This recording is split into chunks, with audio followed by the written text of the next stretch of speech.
اعوذ باللہ من الشیطان الرجیم بسم اللہ الرحمن الرحیم۔ سورہ آل عمران کے چند آیتیں پڑھ رہا ہوں، آیت نمبر 29 سے لے کر آیت نمبر 32 تک۔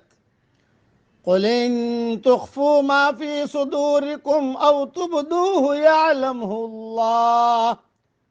اے پیارے نبی کہہ دیجئے کہ جو کچھ تمہارے سینوں میں ہے اس کو چھپائے رکھو یا ظاہر کر دو، اللہ اس کو جانتا ہے۔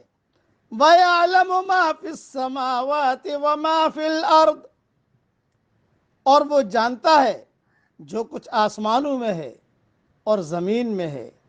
وَاللَّهُ عَلَى كُلِّ شَيْءٍ قَدِيرٌ، اور اللہ ہر چیز پر قادر ہے۔ یوم تجد کل نفس ما عملت من خیر محضرا، جس دن ہر شخص اپنی کی ہوئی نیکی کو اپنے سامنے موجود پائے گا۔ وما عملت من سوء، اور جو برائی کی ہوگی اس کو بھی۔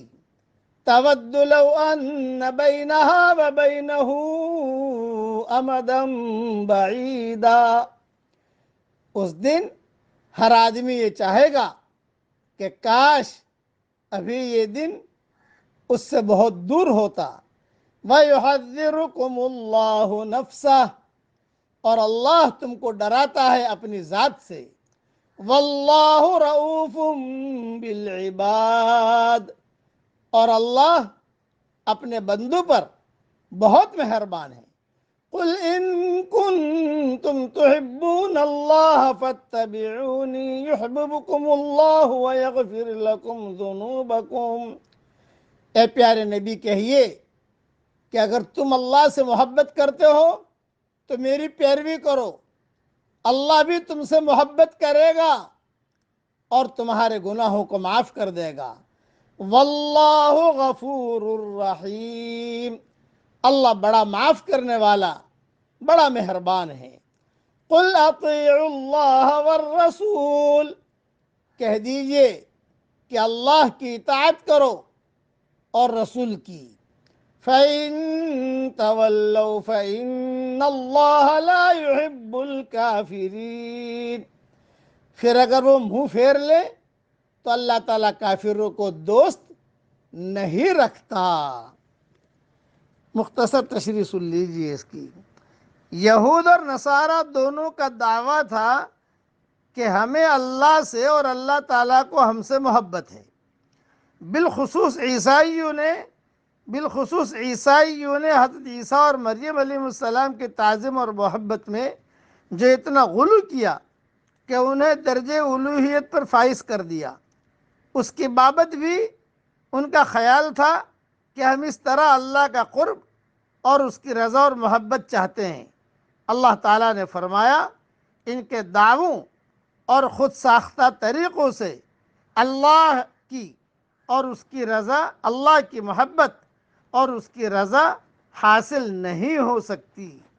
اس کا تو صرف ایک ہی طریقہ ہے کہ میرے آخری پیغمبر پر ایمان لاؤ اور ان کا اتباع کرو۔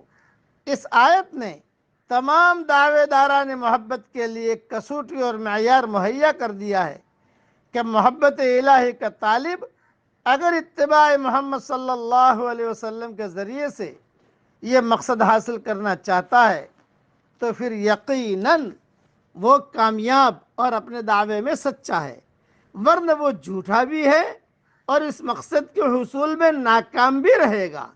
حضرت محمد صلی اللہ علیہ وسلم کا فرمان ہے، بخاری اور مسلم کی حدیث ہے، جس نے ایسا کام کیا جس پر ہمارا معاملہ نہیں ہے، یعنی ہمارے بتلائے ہوئے طریقے سے مختلف ہے، تو وہ رد کر دیا جائے گا، وہ ہمارا نہیں ہے، فہو رد۔